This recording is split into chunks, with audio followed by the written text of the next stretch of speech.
16. What our thoughts are. Some of the matchups going on in the women's Sweet 16, we've got 3-seeded Oregon State versus 2-seeded Notre Dame. Very solid matchup. Notre Dame is opening up as a 3.5-point favorite. What are your thoughts on this matchup? I mean, Notre Dame is a really successful women's program for basketball. They've been consistent in the last 15 years. But I'm going to give it to Oregon State. I think Oregon State wins it. I don't know if I'd call it an upset. I mean, it technically, they're the 3 versus the 2, so I guess you could call it an upset. I'm going to give it to Oregon State. I think they're going to show up. I think that Oregon State is a really solid program that's going to make a push. Yeah, they looked pretty solid when they played Nebraska in the round of 32. But I'm still going to give it to Notre Dame. In terms of consistency, Notre Dame has always been a staple. I'm going to give it to Notre Dame winning 68-62. Ooh, okay. I like that. I'm going to give it I like that. I'm going to give it to Oregon. I'm going to give it to Oregon State.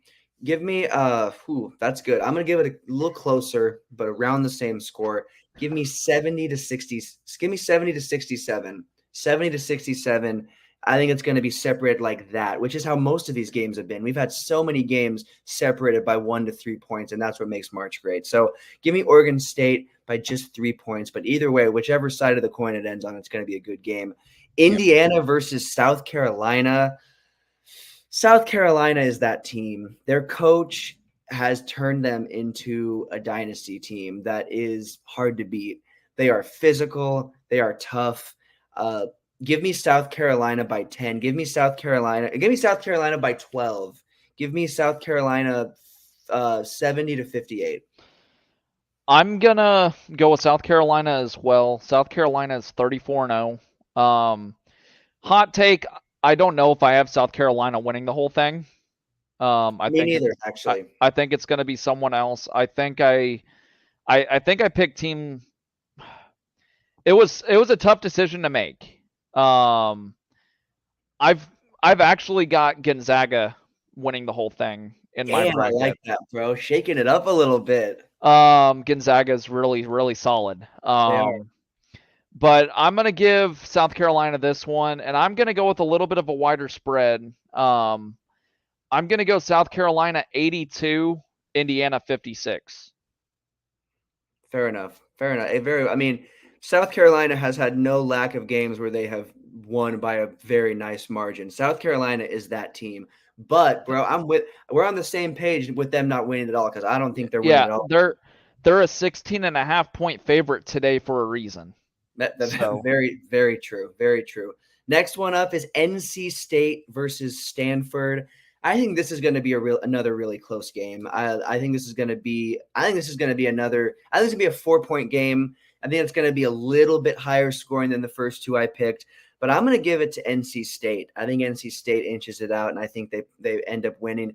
Give me NC State winning 80 to 76. I think they're going to pull it off. Late. I think it's going to go down to the wire. These are two pretty evenly matched teams. I've got NC State, but in a lower scoring affair. Give me NC State 62 to 60. Ooh, okay. Yeah, very well could be that. I can definitely see that's a good. So you see it being right down to the wire, which is how that's what March is all about, bro. That's what it's all about. Talking about the team you've got winning it all, playing the number 1 seed. We've got Gonzaga playing Texas. I'm going to be honest. I don't have Gonzaga winning it all, but I do have them beating Texas today. I think it's going to be a pretty exciting game. I don't think it's going to be a blowout by any means. I think it's going to go down to the wire, but I think that Gonzaga pulls away and wins by 8 in the end. Give me 68 to 60 Gonzaga. I'm going to go slightly wider. I think Gonzaga 72-60. Okay. That would solidify that push of going for a championship run because that is a huge beating the number 1 seed Texas like that would give you that confidence you need going into the Elite 8. So exactly. That's what you need. Moving on to tomorrow's slate, we've got this one is exciting. Number 3 LSU versus number 2 UCLA. UCLA just beat Creighton the other day in a really close game. That was an exciting game. LSU, obviously, very, very marquee team. They've got, the coach that wears the sparkly outfits and they've got all that action. They've definitely had a lot of what's her name? Kim, right? Tim Mulkey is their Mulkey, there you coach. go. Kim Mulkey. She's a character for sure. And it listening to her coach, she's one of the best coaches in college basketball history. She's up there with Pat Summitt. She's a Pat Summitt type of legend coaching wise. So she's up there. But hot take, not really a hot take, but I've got LSU losing. I've got LSU losing versus UCLA. I think it's going to be close.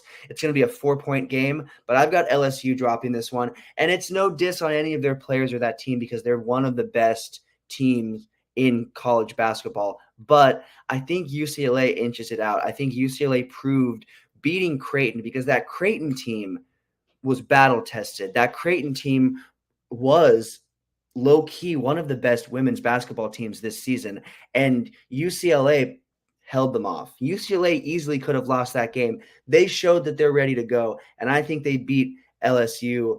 Give me 70 to 66. I think it's going to be 70 to 66. I think it's going to go down to the wire.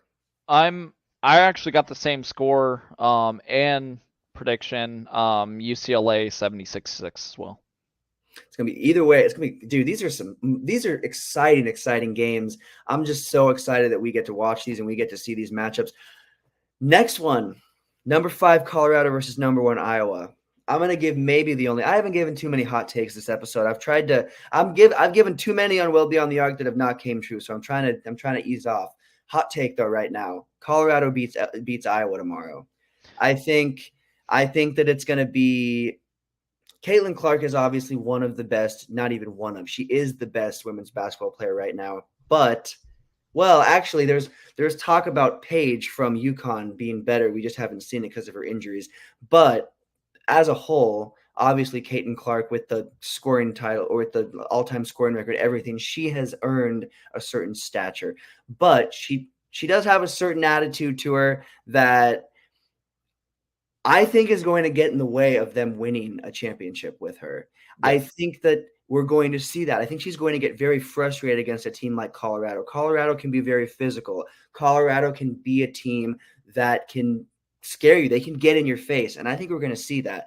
I think we're going to see Colorado actually beat Iowa by 8 points. It's not going to be a 2-3 point win. I think Iowa gets beat by 8 points, but I do think it's going to be a decently high scoring game. Give me 88 to 80. Colorado wins it. Okay. I like that. I've got Colorado winning as well. I think Colorado isn't going to take anything from Caitlin Clark.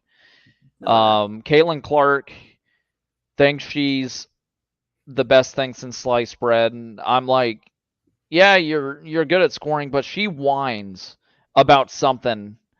They could be up by 20 and she's whining about a non-call or something. And might I add that when she's on offense, she pushes off with her offhand all the time, pushes the defensive player away, which rarely got called as an offensive foul this year as far as Caitlin Clark goes.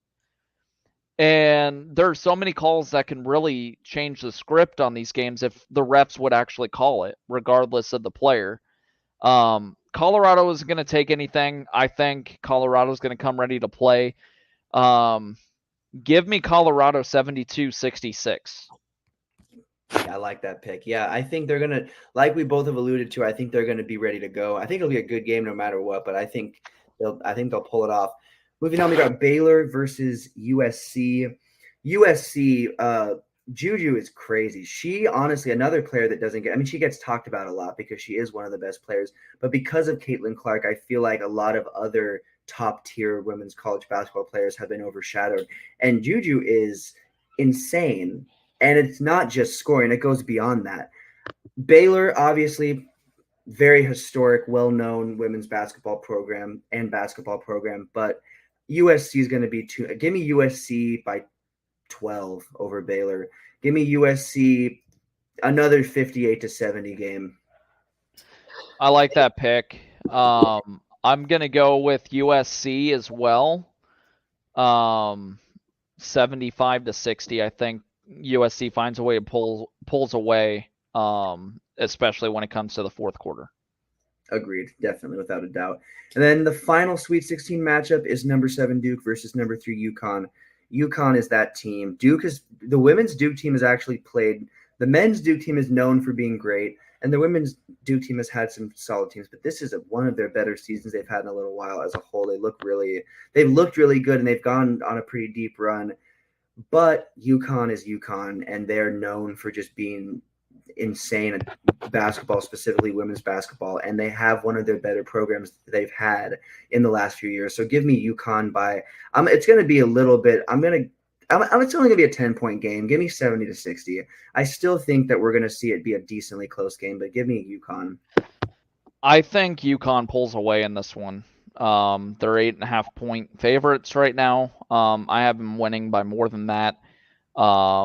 Give me UConn 75-58 over Duke.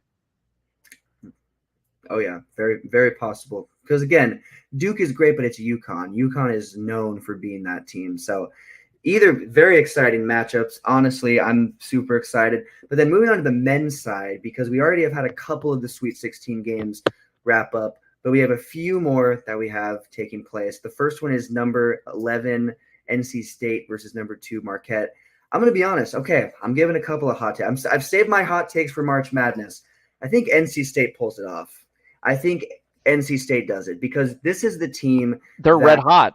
They're red hot. They've been hot since before the tournament, since before March Madness. They've been hot. They've been a team that they're hot and they're going to stay hot. I don't think it's going to be a blowout because Marquette is Marquette. They're a solid team. I think they're going to put up a fight. But I do think we're going to see an 8-point win. Yeah, give me 80 to you know what? Actually, give me 88-80. Give me 88-80 NC State. I think it's going to be close, and then NC State pulls away with it in the end, and they're going to win by 8. I think NC State wins as well. I was talking to people before the tournament started, and the crazy thing is, before the tournament, had NC State not won the ACC tournament, they wouldn't have gotten into the tournament. And they won and got the automatic bid. And now they're in the Sweet 16 as the hottest team in college basketball right now. Give me NC State 88-76. I think NC State finds a way to get to the foul line toward the end. They're extremely physical and they're playing really well. I got NC State knocking off the 2-seeded Marquette. Me too. I think it happens. I think they're ready to go. Next one is number 5 Gonzaga versus number 1 Purdue. Purdue is not that good. Like I know they're number 1. I know they're good, but Purdue, and they're good. Obviously, they're good. They just put up 106 and won by 40 in their last March Madness game. Fair, but I don't see them getting it done. I don't think they're consistent enough. I think we saw them be inconsistent during the regular season, and I think that they're not going to get it done against a team like Gonzaga. But in their defense, and like you just said, like you're alluding to, they have had success in March, and they've looked like a team. They've looked like a slightly more consistent and different team than they did in the regular season, and now is when it matters. But I still have Gonzaga doing it because it's Gonzaga, and I just think they do it. But I don't think it's going to be a blowout because of Purdue starting to kind of look a little bit more of like the consistent number 1 team that they're ranked as. So I have it being a 3-point game. Give me Gonzaga 75-72. I think it's going to be it has potential to be the highest scoring game of the Sweet 16. Give me Purdue. Purdue is a team on a mission right now. They have looked really good this tournament. They have walked through their competition. Give me Purdue winning in a high-scoring affair, 98-92. That would be a good one. That'd be a classic. Yeah. That'd be a good one. That would be That's what March is all about. Seeing those types of games. That is, Well, and the best part is there's no series. There's no game 2 of that. That's it. well, let me just bring up the fact that Colorado and Florida. Did you watch that game? That Yeah, game was crazy. that 102 game to was 100. insane, dude. This March has been It's special. been fun. It's been awesome. It always is, but it's been even better. Speaking of fun, this next game is speaking of fun / high scoring. I think this game is going to be both of those. Number 4 Duke versus number 1 Houston. Man, teams that are on a mission. Both of these teams are on a mission. Talking about teams on a mission, I've got Duke winning. Houston is that number 1 team, and they're that number 1 team for a reason. They play like that number 1 team. Houston basketball is pretty consistently exciting, but I think Duke pulls it off. I think Duke pulls it off in a high-scoring affair, decently high-scoring affair. Give me Duke 94 to 88 over I Houston. I've got Houston 96 to 88 over Duke. Man, however you do that, flip that coin, whatever team wins, I think is going to be in the Final Four, to be honest with you. They very well could be. I think whichever team wins this matchup, honestly, same with Purdue Gonzaga. I feel like possibly because that's a battle-tested game. That's such a battle-tested Sweet 16 performance to have to go up against that. I've got Purdue winning the entire thing. Man, okay. Like you said, they are on a mission, so that is not a bad pick by any means. Well, so far it's not a bad pick because you look at all their games, they've literally ran through their competition each and every week of this tournament. They have, and that's the thing. The regular season inconsistencies and all of that don't really matter when you're going through it and you're rocking through the March Madness, because that's what really matters is March. That's what it all playoffs, any type of situation like that is what matters. The regular season goes away. You're 0-0 once you start those playoffs, once you start March Madness. So It'll be exciting. And then the final Sweet 16 game, we do have a Nebraska team. It's not our boys, but we do have a Nebraska team still in. Creighton versus Tennessee. This is going to be a good one. I'm excited for this one. I've got Creighton winning, and it's not because I'm trying to be a homer. I just think Creighton wins. I think this is Creighton's year to go to the Final Four, possibly. I think this is really this is one of Creighton's best teams we've seen. I really, truly think this is possibly Creighton's year to go. Not all the way, because I don't think they'll make it past the Final Four, but I think they could make it to the Final Four. I truly, truly do. So I think Creighton beats Tennessee 86 to 78. I think it's going to be a pretty decently high-scoring game. I've got Creighton as well, but it's going to be a closer game. Give me Creighton 88 to 86. I think Creighton hits a shot in the last 20 seconds that seals it. I can see that happening for sure. That would be, talk about exciting. That'd be the way to finish that. And then let's see here. And we got Elite 8. We have a couple of matchups already set. We have number 3 Illinois versus number 1 UConn. Talk about a team on a mission. UConn is a team on a mission. I'm going to be honest. I've got UConn winning it all. I really do. I think UConn is a team that is on a tear. I think they beat Illinois with ease. I think it's going to be – I think we could be looking at almost – I don't want to say a 20-point win, but I think we could be looking at close to a 20 – give me UConn winning 90 to 82. So not quite that 20-point win, but really close, because UConn is a step above. Yeah. UConn is on fire, and they have been the last couple of years. They're a lot of people's picks to win it all this year. But Illinois is really good. I think they are poised to upset. I'm going to go bold here. Go Illinois. 86 to 82. I think Illinois just does enough. Bro, man, that would be a game. I'd like that. I wouldn't be mad at that at all. That would be an exciting game to watch. Mm-hmm. Not last, but the last one that's officially set is number 6 Clemson versus number 4 Alabama. Two teams that have made pretty impressive pushes. Shout out to Alabama.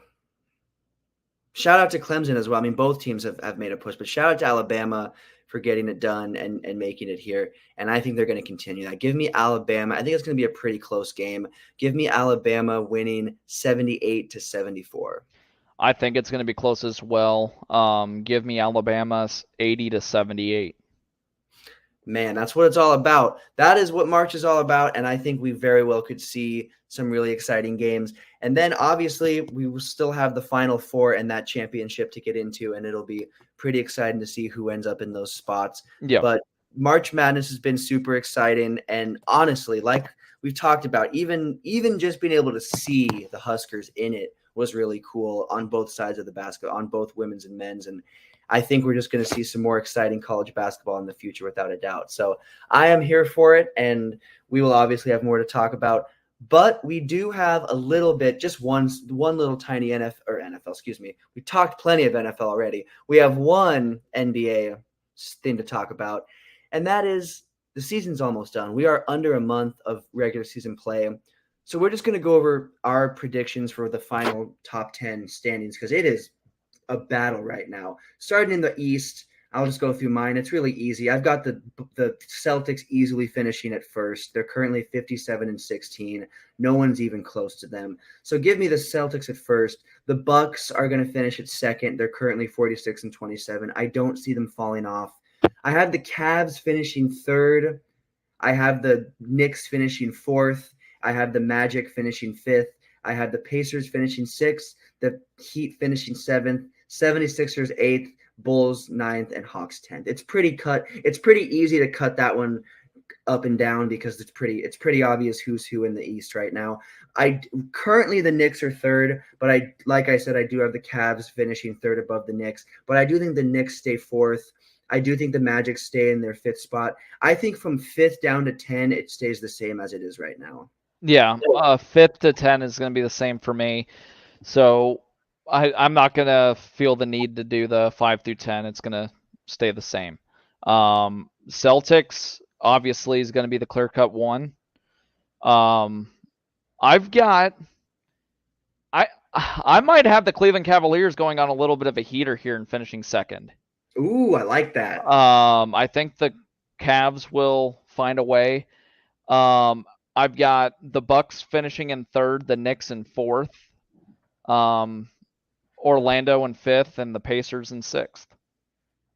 It'll be good. The East is a little farther off than the West, but it's still super competitive, and it'll be exciting to see where those teams finish up. But I agree. I think, and I like that. The Cavs going on a run, that would be exciting to see. And I think this could be their season. They've got the health, kind of the most that they've had. So that's a big thing. Moving on to the West, it's a little closer. But Nuggets, I've got them finishing first. They're currently first right now, and I don't see that changing. I've got the Thunder finishing second, Timberwolves finishing third. I do, surprisingly enough, I know I'm shocking myself saying this. I've got the Pelicans finishing fourth. I've got the Mavs finishing fifth, the Suns finishing sixth, the Clippers finishing seventh, the Lakers finishing eighth, the Kings finishing ninth, and I do have the Rockets finishing 10th currently. Now, if you listen to Well Beyond the Arc just on Tuesday, I said that I did not have the Rockets finishing 10th. I had them finishing 11th. But because of that win over OKC, I've kind of shifted my mindset, and I think they really have a shot at finishing 10th. So obviously the Clippers are fourth right now, but I have them slipping because they've been slipping. They're 4-6 in their last 10, and they're not looking quite as good. So I do have the Clippers slipping down to seventh, and then I have those teams right there kind of moving up. So it'll be exciting, but the West is super, super close and will remain until the end of the season. Super, super close. It is super close. My 1 through 10. I've got OKC finishing in first. Ooh, nice. Denver finishing in second, Minnesota third. I've got the Pelicans finishing over the Clippers in fourth. Clippers in fifth, Mavericks in sixth. I'm gonna move the Lakers up to seventh. The Lakers are obviously really hot right now. They're 7-3 in their last 10. I got the Lakers finishing in seventh. Suns in eighth. I've got the Kings at 9, and then I've got the Rockets finishing over the Warriors in 10. So I moved a few teams. Oh yeah. But No, it'll be good, man. Exciting stuff, and we'll obviously have some more to touch on as we get further into closer to the playoffs and whatever else for sure in the off season as well. yeah, it's been fun. This episode has been a lot of fun. It is so good to be back. Um, as always, to all of our listeners or those of you guys watching us on YouTube, thank you guys so much for watching and listening. If you have any feedback as far as to what you want us to talk about, we will read the comments. And we'll see where we can fit all that the suggestions in. As always, we thank you guys for listening and hope you guys have a good one, and we'll see you guys next week.